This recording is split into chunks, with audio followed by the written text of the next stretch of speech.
খবর 24 সাথে আপনাকে স্বাগত। নতুন নতুন খবর জানার জন্য আমাদের চ্যানেলে চোখ রাখুন।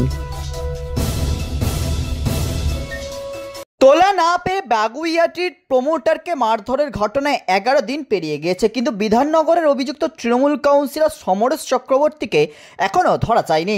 এখনও তার হদিশই পেল না পুলিশ। এফআইআরে 20 জনের নাম রয়েছে, তার মধ্যে মাত্র 2 জনকে গ্রেপ্তার করা হয়েছে। তোলাবাজি খুনের চেষ্টার ধারা থাকা সত্ত্বেও কেন গ্রেপ্তার নয়? আতঙ্কে নিগৃহীত প্রমোটার। উত্তরবঙ্গের ছিলাপোতা থেকে দীঘা কাউন্সিলরের খোঁজে ইতিমধ্যেই তল্লাশি চালিয়েছে পুলিশ, কিন্তু খালি হাতে ফিরেছে। এবার এই নিয়ে মুখ খুললেন বিধাননগরের পুর নিগমের চেয়ারম্যান সব্যসাচী দত্ত। তার মন্তব্য, সিংহের মুখে রক্ত লাগলে কামড়ে খাবেই।